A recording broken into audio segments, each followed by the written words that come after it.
My guest today went from being on the brink of suicide to thriving as an advisor to princes and presidents, including President Clinton. One of the stars of the Game Changers film will share what his 40 years of trailblazing medical research have taught him.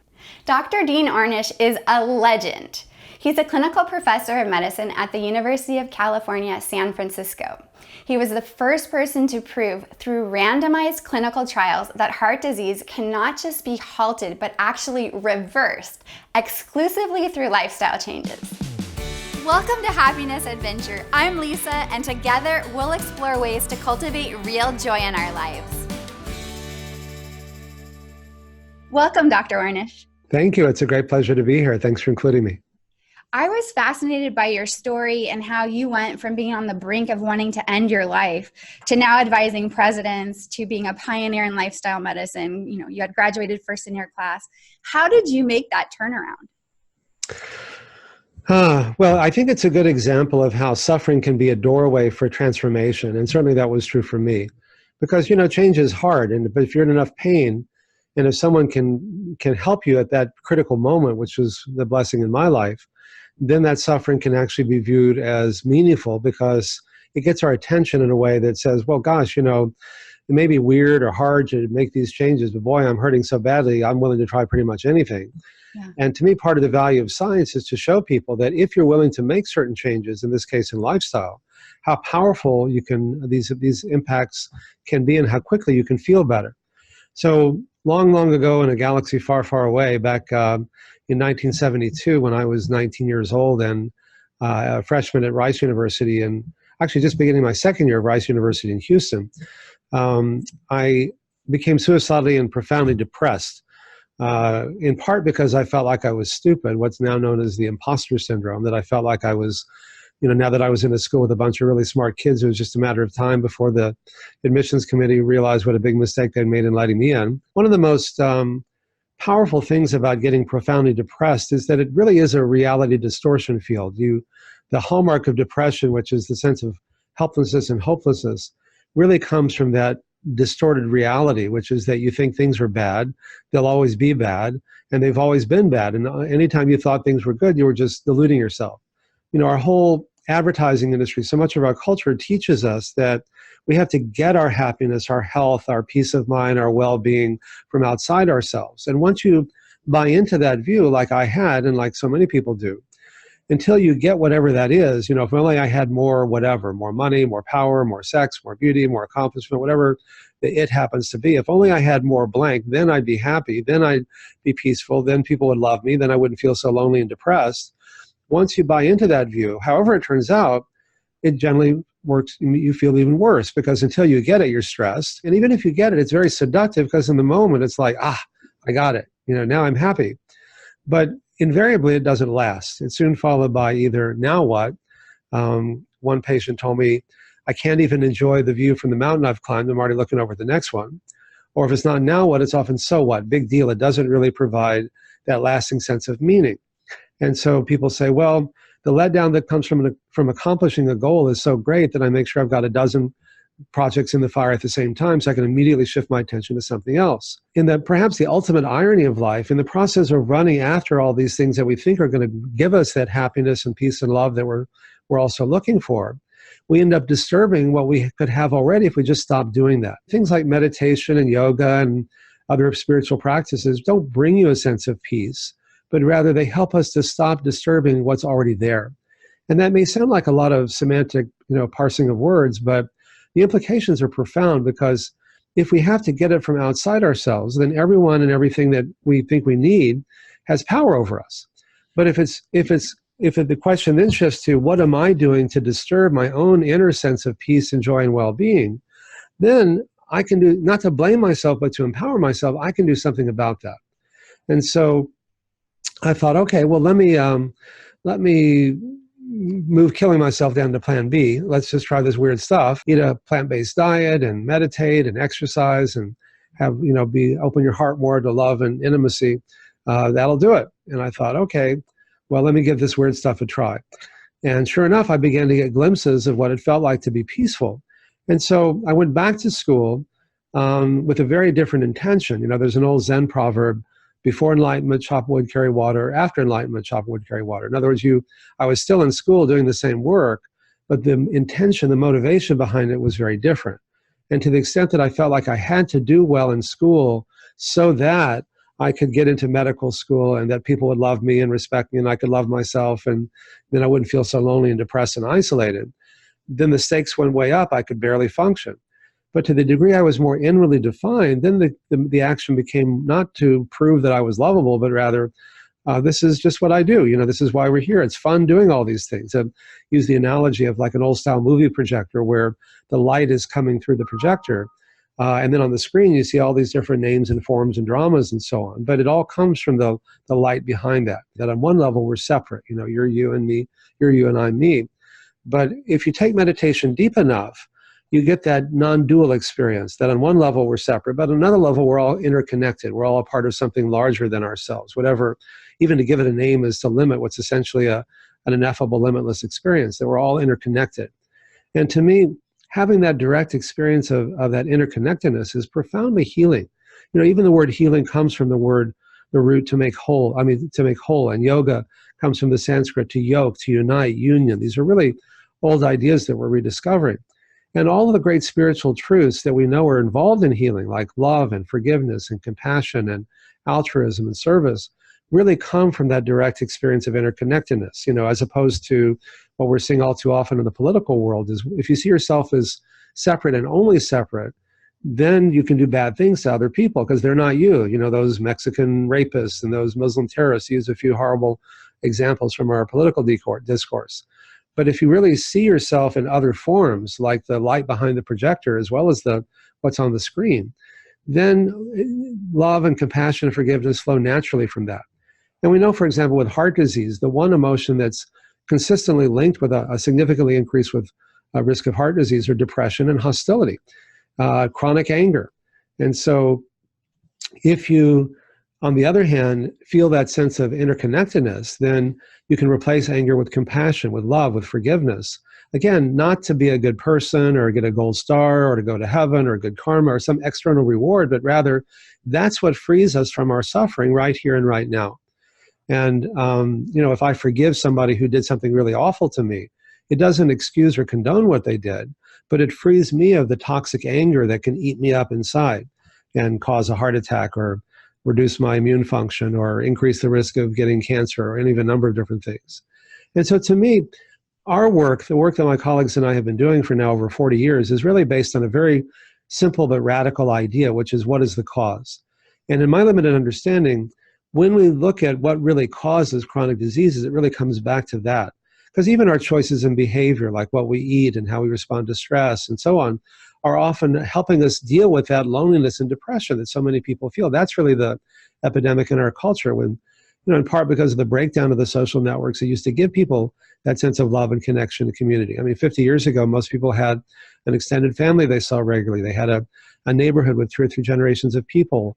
They had a job that felt secure they'd been at 10 years or more, so they got to really know their coworkers. They had a church or a synagogue or a mosque or a club that they went to regularly. And many people today don't have any of those things. And study after study have shown that people who are lonely and depressed and isolated are 3 to 10 times more likely to get sick and die prematurely from virtually all causes when compared to those who have a sense of love and connection and community. And I don't know anything in medicine that has that big an impact. And we've learned that it's not enough to just give people information and expect everyone's going to change their behavior. If that were true, nobody would smoke. It's not like I'd say, hey, I want you to quit smoking. Did you know it's bad for you? They go, no, I didn't know that. Well, I'll quit today. It's like everybody knows it's bad. But I'd ask people in our studies, why do you do these things? They seem so maladaptive. And they'd say, they're not maladaptive. They're very adaptive. You don't get it. They help us deal with our pain, our loneliness. They help us get through the day. I've had patients say things like, I've got 20 friends in this pack of cigarettes and they're always there for me and nobody else is. You're going to take away my 20 friends? What are you going to give me? Or food fills that void, or alcohol numbs the pain, coats my nerves. Opioids, we have a big opioid epidemic now, numbs the pain. Alcohol, other drugs numb the pain. Video games numb the pain. More money is spent on video games now than movies. Working all the time is a more socially acceptable way of distracting ourselves from the pain or numbing it. But the pain is there for a reason. The pain is to say, hey, listen up, pay attention. You're not doing something that's in your best interest. And the pain makes it easier to change because as we started this conversation earlier, if you're in enough pain, suddenly the idea of change becomes more appealing.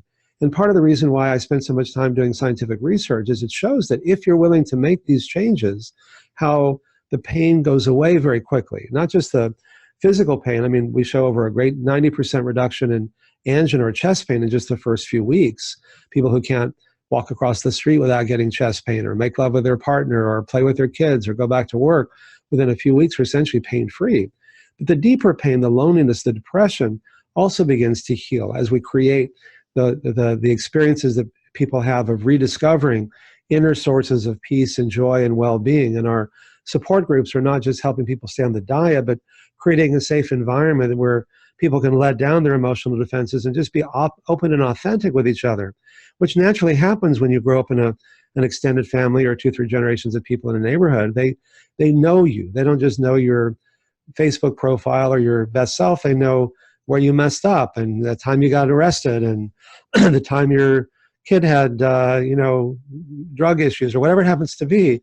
And you know that they know, and they know that you know that they know, but they're still there for you. And there's just something very primal about the need to be like, I see you, like an avatar, which is really an African proverb.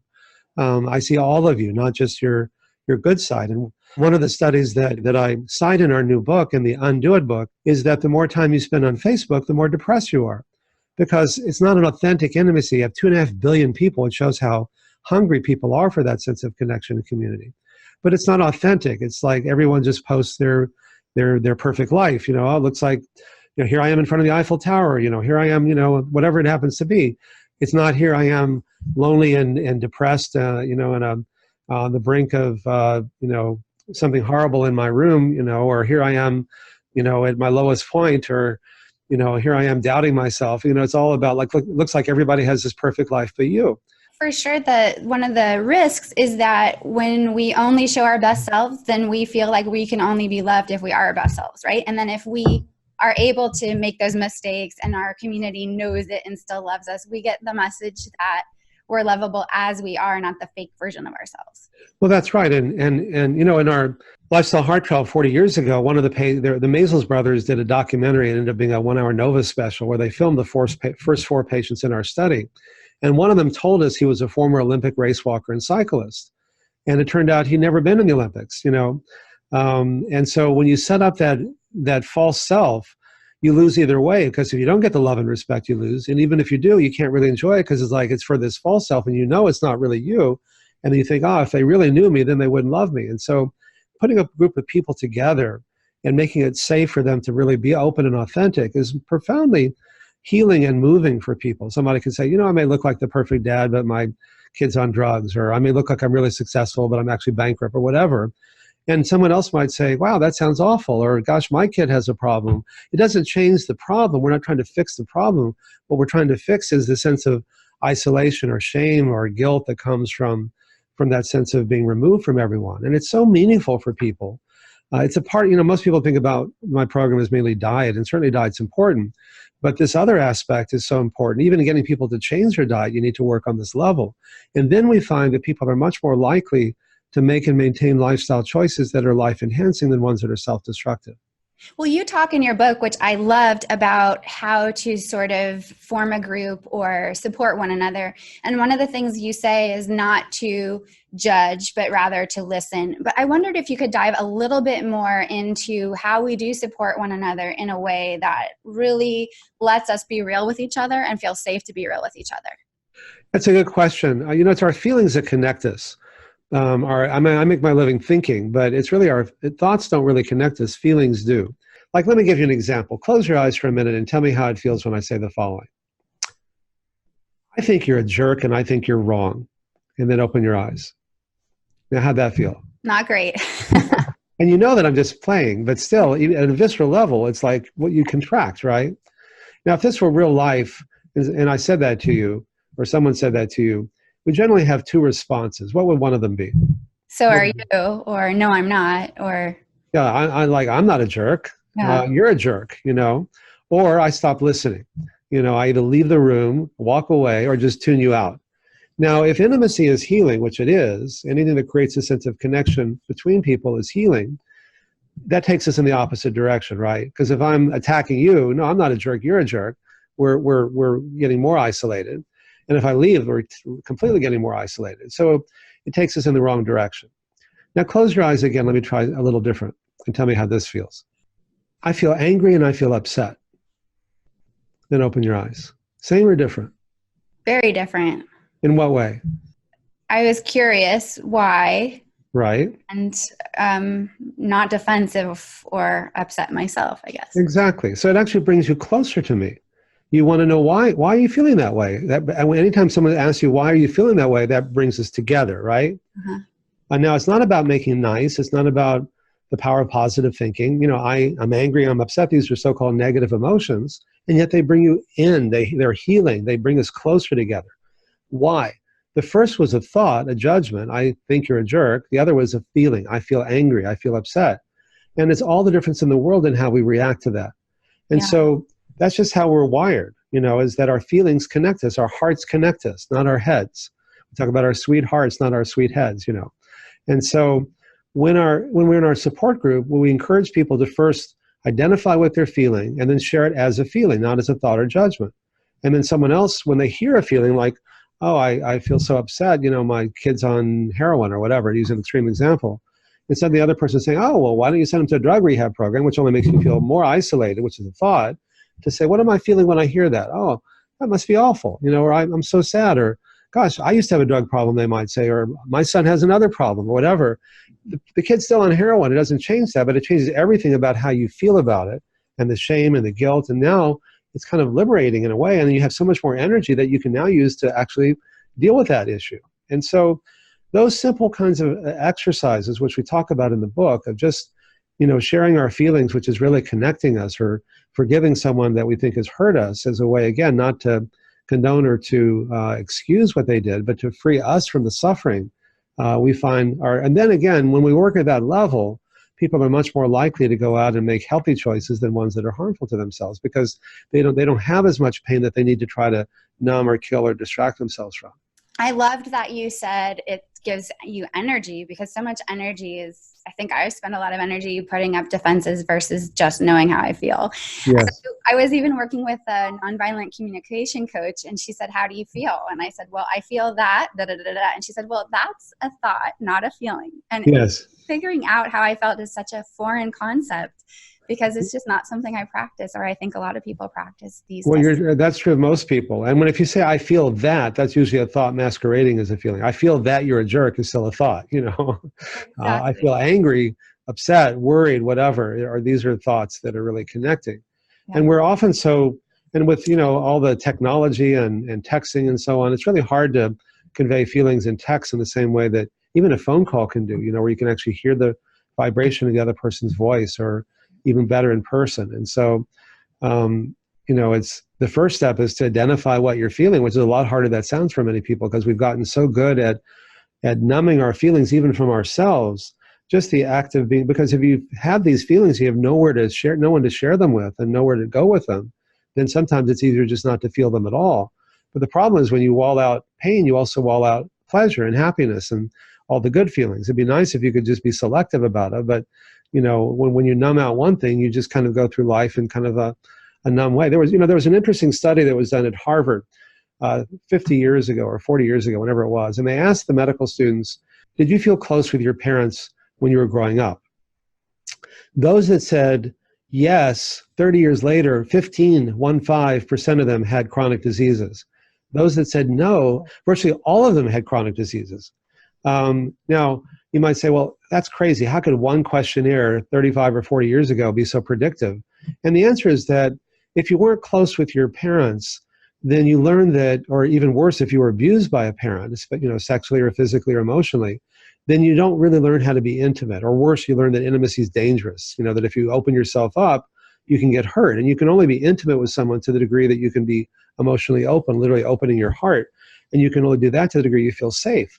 And so if you've been abused, or if you really weren't close to your parents, then you learn it's not really safe to be too open or intimate.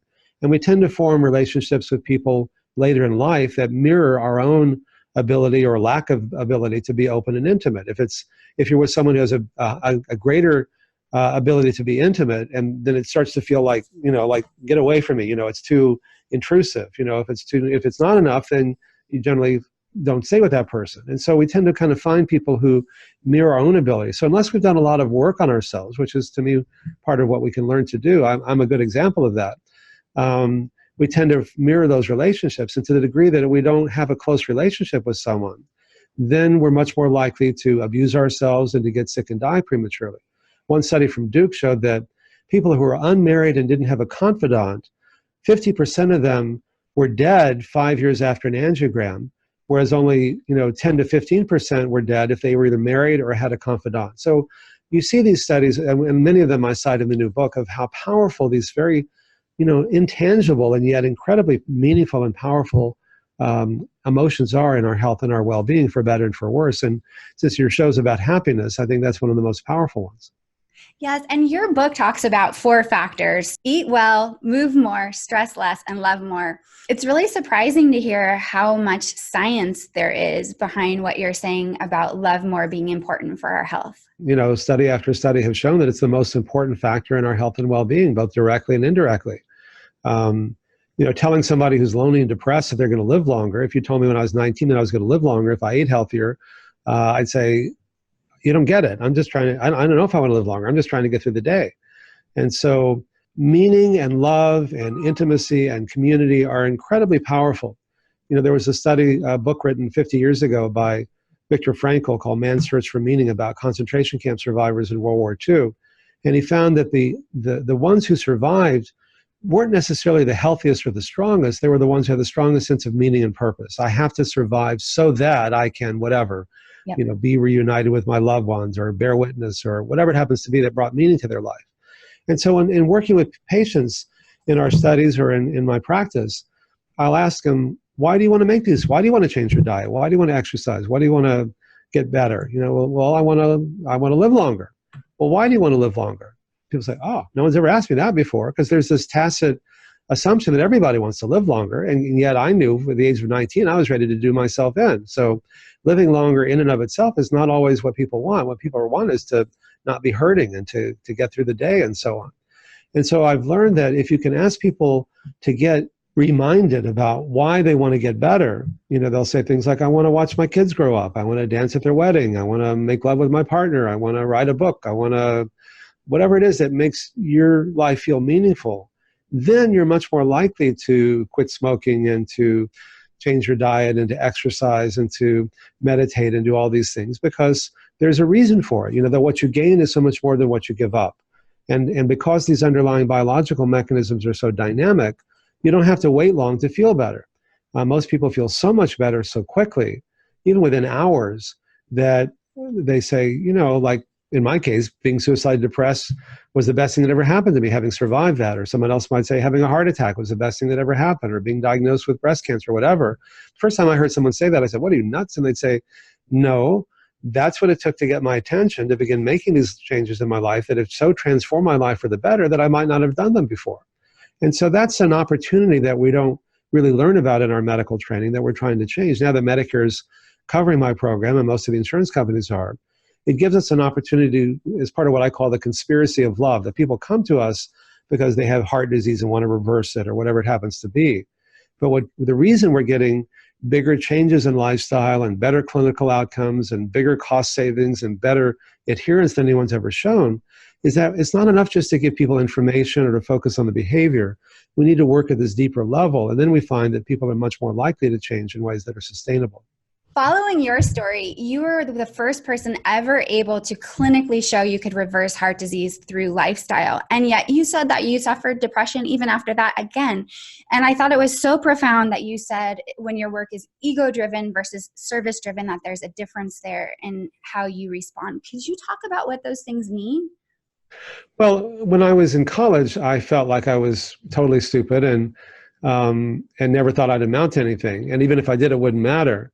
Later, when in the 90s, when we showed we could reverse heart disease, I wrote a book that made a #1 New York Times bestseller. I was staying in the White House. I was advising the president. I was doing all these amazing things that, one would think if success made you happy, I should be the happiest guy in the world. And I knew that, even though I knew that, had that revelation years before, actually accomplishing those things and realizing that they really don't bring you happiness and I mean, they're great for a little while, but it's like I said at the beginning, they don't last, was a real reminder that I needed to do more work on myself, which I did. And I began to really explore the very things that I write about in the new book. And it was a very transformational moment for me. And so what I learned is that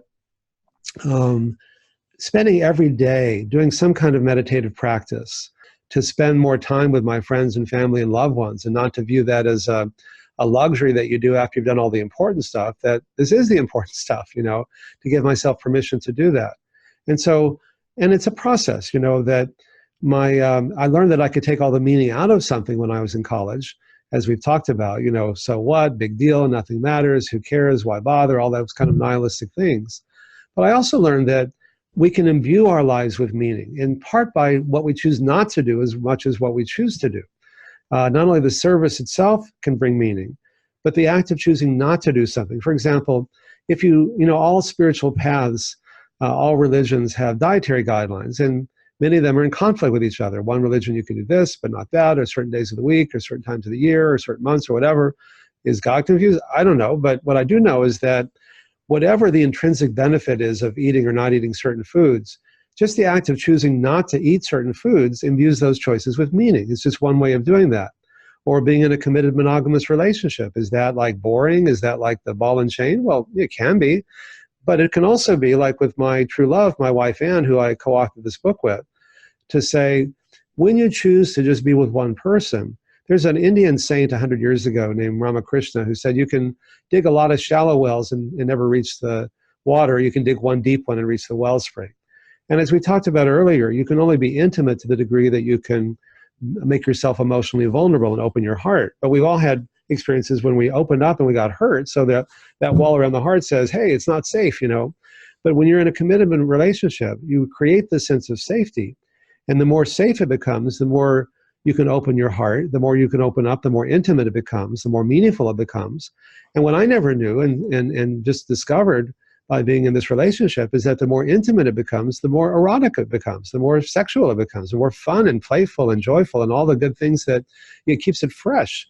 And so it's like beginner's mind. Like when my wife and I have a date together, we're not trying to recreate an experience that we had before, however delightful or wonderful it might have been. We're open to all possibilities, all degrees of freedom. We're just saying, let's just see what happens, And to me, great art and great science and great lovemaking, great anything really comes, and the difference between being an imitation or innovation is to come from that place of not knowing, of beginner's mind, of just being open to all possibilities, all degrees of freedom. That also, by the way, after so many years together, keeps it so fresh because we keep having these new experiences, and that the intimacy is not a binary thing. It's not like I'm intimate or not intimate. It's a process. It's like layers of an onion. Even after being together for so many years, we still are learning to trust even deeper and open even more fully. And it becomes that much more erotic and pleasurable and fun and exciting, in ways that I've never even read about, much less experienced. And so here again, what you gain is so much more than what you give up. You imbue your life with meaning. And that's really ultimately what makes it joyful and sustainable. How do you think someone could take these steps to really understand the power that intimacy, whether it's in friendships or in a monogamous relationship, where they're giving something up for something greater, just how sweet that tastes if they haven't had that experience yet? Like, what's the first step? The first step is awareness. Awareness is always the first step in healing. That's why I appreciate the chance to be on your podcast today. But and science, I think, is a great way of raising awareness. So saying, hey, if you do these things, you're likely to get better and really quickly. And then then it comes from your own experience. And so I would just suggest to someone, look, try it, and see for yourself, meditate, do this program for like a week and you'll feel so much better. And then you'll say, oh, when I do this, I feel good. When I do that, I don't feel so good. So let me do more of this and less of that. And then because it comes out of your own experience, it takes it out of the realm of well, maybe it's true or maybe it's not, or which expert should I listen to or whatever. It's like, oh, when I do this, I feel good. Let me do more of that. Try some experience. If you're in a relationship with someone, whether it's a sexual relationship or a parent or a child or a friend or a dog or whatever, tell them that you love them. Open your heart to them. Be more self-disclosing about what you're feeling, and see what happens to that. And you may be pleasantly surprised, and that will encourage you to do even more. Because the fear is always, they're going to reject me or not love me, or it's going to hurt in some way. And then when you put a wall up, again, it's not that you should be that way with everyone. There are some mean people out there, let's face it. But if you have nowhere that feels safe enough to let those walls down, those emotional defenses down, and no one that you trust enough to open up to, then those same walls are always up. And the paradox and the irony is, if they're always up, then those walls that are really supposed to protect you isolate you because they're always up. And to the degree they isolate you, then they make you more likely to get sick and die prematurely and to be suffering. And so the very thing that we think that we're doing that's helping us is the very thing that's really creating problems for us. And so having the courage to be able to find someone or something that you can open up to and to see and experience how good that feels can then give you the courage to do even more. Yeah. Well, Dr. Ornish, you have such an incredible legacy with everything that you've researched and shared with the world. What is the most important message you want us to hear? That we are already empowered, and we are already lovable, and and the more love you feel for yourself, the more love you can share with other people. To get away from this idea is like, am I selfish or unselfish if I take care of myself?